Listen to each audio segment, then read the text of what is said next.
थी, तो उन्होंने क्या किया कि उन्होंने छतरी उन फीमेल से पकड़ ली और ख़ुद आगे आगे हो गए और वो खातून पीछे बारिश में भीगती रहीं। अब इस चीज़ को बहुत ज़्यादा तनकीद का निशाना बनाया जा रहा है कि आप एक फ़ीमेल को छतरी तक प्रोवाइड नहीं कर सके। क्या कहेंगे आप इस सारे मामले पर?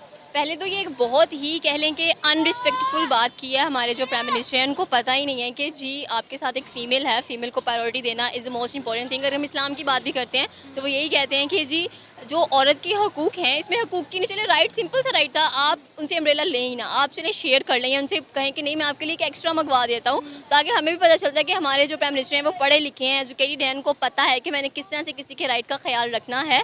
लेकिन उन्होंने वहाँ पर बिल्कुल ऐसा मुजाहिरा नहीं किया। इनफैक्ट उन्होंने ये शो किया कि how much I am uneducated और मेरे क्या म्यार है, मेरा क्या लेवल है और मैं यहाँ पर अपने आप को रिप्रेजेंट कैसे कर रहा हूँ। उन्होंने सिर्फ अपने आप को रिप्रेजेंट नहीं किया, उन्होंने पूरे पाकिस्तान को रिप्रेजेंट किया है। अगर कोई प्राइम मिनिस्टर या सियासतदान किसी भी इंटरनेशनल दौरे पर जाता है तो इतना नॉनसेंस नॉन सीरियस बिहेव क्यों करता है? अभी रिसेंटली बिलावल भुट्टो जरदारी भी इंडिया विजिट पर गए, आपने देखा उन्होंने किस तरह वहाँ जाकर ख़ुद को या पाकिस्तान को रिप्रेजेंट किया। क्या वजह ये वहाँ पर जाकर कहीं भी जाके बौखलाहट का शिकार क्यों हो जाते हैं? देखिए, अगर बिलावल भुट्टो की बात की जाए तो नो डाउट कि उन्होंने इंटरनेशनल यूनिवर्सिटी से अपने आप को ग्रेजुएट करवाया हुआ है। उनसे तो बंदा एक्सपेक्ट कर सकते हैं कि चलें वो जाके थोड़ा सा एजुकेशन का वहाँ पे मुजाहिरा करेंगे, बताएंगे कि नहीं पाकिस्तानी जो अवाम है या हम लोग हैं हम थोड़ा बहुत शऊर रखते हैं। और शहबाज शरीफ की बात की जाए तो डेफिनेटली उनसे तो आप एक्सपेक्ट कर ही नहीं सकते कोई ऐसी चीज़ कि वो कुछ ऐसा करेंगे वहाँ पर जाकर। बौखला इसलिए जाते हैं क्योंकि उनको ग्रूम नहीं किया गया, उनको बताया नहीं गया। ये आप कह लें कि नेपोटिज्म का शिकार हैं, जिनको पीछे से अबाव अजदाद आ रहे हैं। भुट्टो आज भी जिंदा है, भुट्टो कल भी जिंदा है, कह कह के उनकी अगली नस्ल को कुर्सियों पर बिठाया हुआ है। अगर शहबाज शरीफ की बात की जाए तो हम कहते हैं जी शेर आया है और शेर आगे भी बढ़ रहा है। हम खुद देख रहे हैं कि उनके बेटे को भी बड़ा प्रोटोकॉल दिया जा रहा है कि चले शायद आने वाले प्राइम मिनिस्टर वही डिक्लेयर किए जाएँ। तो ये एक बड़ा नॉनसेंस सा मैटर है हमारे मुल्क के अंदर और हम सीरियस भी नहीं है। देखिए, अगर यहाँ पर नेपोटिज्म खत्म हो जाए, यहाँ पर मोनार्की खत्म हो जाए तो ज़ाहिर सी बात है कि पाकिस्तान आगे बढ़ेगा। आपने बात की कि बाहर के मुल्कों में हमारा नॉन सीरियस बिहेवियर होता है, वो ज़ाहिर सी बात है। हमारे पास ग्रूमिंग नहीं है, हमारे पास अच्छी एजुकेशन नहीं है। आपको पता है नरेंद्र मोदी की जो एजुकेशन है he has done MA political science. अब एक बंदे ने जब एमए पॉलिटिकल साइंस किया है, हम कहते हैं वो चाय बेचने वाला, लोग उसको इससे याद रखते हैं। लेकिन आप उसकी वर्थ चेक करें, आप बाहर जाके उसके मिलने के तसुरात चेक करें, वो किस तरह से बात करता है। इनफैक्ट उनकी फॉरेन पॉलिसी आप चेक कर लें, how educated person he has maintain कि उनकी जो फॉरेन पॉलिसी को हैंडल करा है। हमारे जो फॉरेन पॉलिसी हैंडल करें, आप खुद देख लें उनको किस नाम से बुलाया जाता है यहाँ पर। तो आप क्या एक्सपेक्ट करती हैं कि किस तरह से हम आपको अपने आप को रिप्रेजेंट करते हैं। नरेंद्र मोदी पूरे इंडिया को प्रेजेंट कर रहे होते हैं, उनके जो कह लें कि जयशंकर हैं वो पूरे इंडिया को प्रेजेंट कर रहे होते हैं कि कितने एजुकेटेड हैं वो और किस किस्म की पॉलिसीज़ वो बनाते हैं, लॉबिंग उनकी कैसे चलती है। यहाँ पर बिलावल भुट्टो को कुछ नहीं पता, कहते हैं जी नया बच्चा बिठाया, एक्सपीरियंस होगा ठीक हो जाएंगे। क्यों बिठाया? पीछे एजुकेटेड नहीं है लोग, उनको नहीं पता कि कैसे चलना है। अब शहबाज शरीफ कैसे हटेंगे कुर्सी से? यहाँ तो ये मरेंगे तो ही जान छूटेगी, अदरवाइज़ पाकिस्तान में से आप भूल जाएंगे, पाकिस्तान में से जो एरिस्टोक्रेसी है वो रिमूव होगी और हम ये एक्सपेक्ट करेंगे कि पाकिस्तान में कुछ अच्छा होगा। और तब तक हमें यही ज़िल्लत बर्दाश्त करनी पड़ेगी बाहर के मुल्कों में, स्पेशली जब हम लोग आप बाहर के मुल्क को छोड़ दें, आप पाकिस्तान में देखिए जब फॉरेनर्स आते हैं तो उनको खुद पता चल रहा होता है कि पाकिस्तान की सिचुएशन कैसी है। इनफैक्ट हम इतने ज़्यादा वाकिफ़ नहीं होंगे उनसे जितना वो हमें। मैंने रिसेंटली एक इंटरव्यू किया था, एक फॉरेनर थी, वो रशिया से थी बेसिकली, एंड उन्होंने जो बात की ना मैं खुद सुन के हैरान होगी। वो कहते हैं कि पाकिस्तान की क्या वजह कि वो आगे नहीं जा रहा। इस्लामाइजेशन बहुत ज़्यादा फैला रहे हैं ये लोग, ठीक है, एक्सट्रीमिज़म बहुत ज़्यादा है यहाँ पर। ये चीज़ें पाकिस्तान हटा देना और अपने आप को और रिलीजन को और अपने इस्टेब्लिशमेंट को अलग करे तो वो बहुत, अब बाहर के मुल्क के लोग आपको ये जितने प्रोजेक्ट्स और इन प्रोजेक्ट्स का पैसा बाहर विदेशों से जो आया है वो पाकिस्तान की सरकार ने कहाँ खाया, कहाँ बर्बाद कर दिया? आखिर ऐसी क्या बात है कि आज पूरी दुनिया ने पाकिस्तान से मुंह घुमा लिया है? आखिर ऐसी क्या बात है कि पाकिस्तान के प्राइम मिनिस्टर जब जब प्लेन से उतरते हैं तो उनको इज्जत देने के लिए भी कोई नहीं होता है?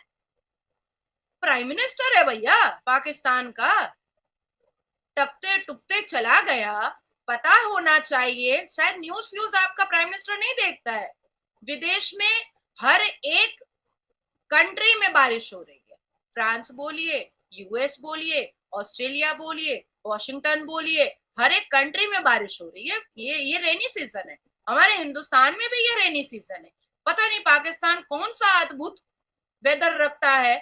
तो जरा न्यूज देख लेता आपका प्रधानमंत्री, प्राइम मिनिस्टर साहब, जनाब प्राइम मिनिस्टर साहब, जरा न्यूज देख कर तो छाता लेकर जाना चाहिए था। छाता लेके जाता, बेचारी वो लड़की को भीगता हुआ छोड़ दिया और छाता अपने टुई टुई टुई टुई करके लेके चला गया।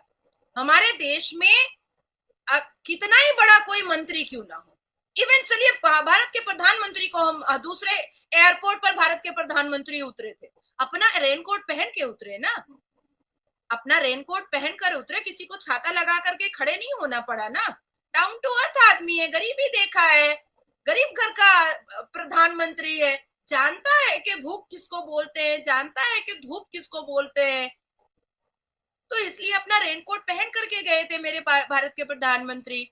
लेकिन 21 तोपों की सलामी, और आपके आपके पाकिस्तान के प्राइम मिनिस्टर एक छाता नहीं लेकर के गए, बेचारी उस लड़की का छाता छीन करके ले लिया और वो भीगते भीगते पीछे पीछे गई छाता लाने के लिए उससे, क्या पता छाता भी ले जाता पाकिस्तान साथ में। पाकिस्तान की अगर हम बात करते हैं तो पाकिस्तान से दिन ब दिन जितने भी इन्वेस्टर अभी यहाँ पर कायम है वो भी दिन ब दिन अपनी इंडस्ट्री जो है वो यहाँ पर शट डाउन कर रहे हैं। कार इंडस्ट्रीज की बात की जाए तो बहुत से इन्वेस्टर्स ने ऑलरेडी कह दिया कि हमारी सप्लाई चेन पाकिस्तान में बहुत ज्यादा डिस्टर्ब हो रही है, तो हम पाकिस्तान के साथ बिजनेस करना पसंद नहीं कर रहे। हमारी टेक्सटाइल इंडस्ट्री, हमारी स्टील मिल इस वक्त खसारे में जा रही है। अगर भारत की बात करते हैं तो भारत के प्राइम मिनिस्टर इस वक्त यूएस में मौजूद है, बहुत हैवी प्रोटोकॉल उनको दिया गया है। जो बाइडेन ने खुद उनको रिसीव किया है, हाथ में हाथ उनका लेकर वो चले हैं। डिनर व्हाइट हाउस में उनका हो रहा है, 7,000 इंडियंस को इनवाइट किया गया वहां पर, और प्राइम मिनिस्टर मोदी का मनपसंद खाना भी वहां पर तैयार है और काफी ज्यादा डील्स भी वहां पर हो रही हैं। तो क्या लगता है आपको कि जहां पर पाकिस्तान में हर इंडस्ट्री खत्म हो रही है और भारत की डील्स हमें नजर आ रही है, तो व्हाट्स कमिंग नेक्स्ट?